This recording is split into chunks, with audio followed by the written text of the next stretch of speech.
বন্ধুরা,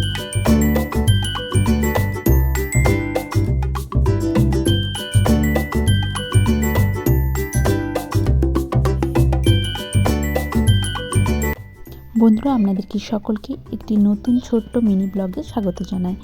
আজকের দিনটা খুব সুন্দরভাবে শুরু হয়েছে। সকালবেলায় উঠেই দেখলাম এই পিঙ্ক কালারের গোলাপ গাছটায় সুন্দর ফুল ফুটেছে, তার সঙ্গে ধুদ্র গাছটাতেও একটা ফুল ফুটেছে। এটা ডবল টায়ারের একটা ধুদ্র ফুলের গাছ, খুব সুন্দর ফুল ফোটে। গাছগুলো এবারে খুব ভালো ফুল দিত, কিন্তু হঠাৎ করেই আমাদের ধান ওঠার সময় একদম যত্ন না পাওয়ায় কেমন যেন একটা মুরঝিয়ে গেছে। আর দেখুন এই গাঁদা গাছগুলো কত সুন্দর কুড়িয়ে এসেছে, দুটো ফুল তো একদম সুন্দরভাবে ফুটে গেছে। এই ফোটা ফুলগুলো দেখলে মনটা একদম ভালো হয়ে যায়। আর রোদ পড়ে একদম যেন জল জল করছে। তার সঙ্গে বাকি ছোটো ছোটো গাছগুলো তো ছোটো ছোটো ফুল আসতে শুরু করেছে।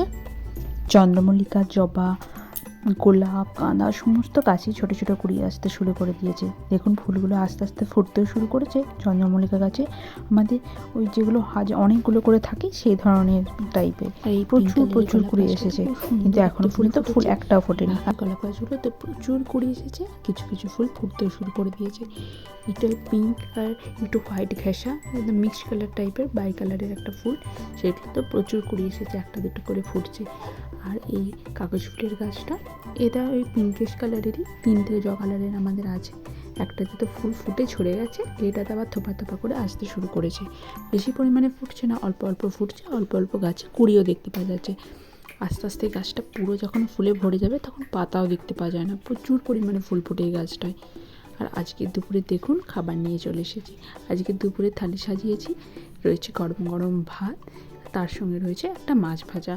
মাছের অন্য কিছু বানাতে পারতাম, কিন্তু আজকে বেশ গরম গরম ভাজা খেতে ইচ্ছে করলো, তার জন্য এখানে পেটির পিসও নিয়ে নিয়েছি।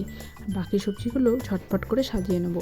দুপুরে দেখবেন গরম গরম এই শীতকালের দিনে যে কোনো সবজি দারুণ টেস্টি লাগে। এখানে বানানো হয়েছে একটা হালকা পাতলা শুক্তো, একদম পাতলা করে বানানো হয়েছে, গরম ভাতের মতো দারুণ টেস্টি লাগে।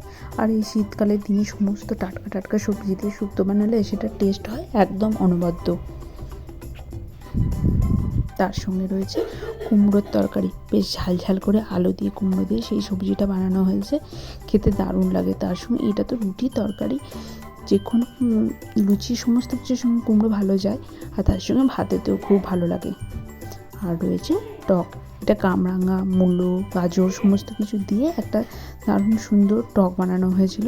তার সঙ্গে দেওয়া হয়েছে কাঁচা লঙ্কা, ঝাল ঝাল তো খেতে দারুণ লাগে। চলুন আপনাদেরকে ভালোভাবে আজকের থালিটা পরিবেশনটা দেখিয়ে দিই। আশা করি আপনাদের ভিডিওটি খুব ভালো লেগেছে, পাশে থাকবেন। ধন্যবাদ।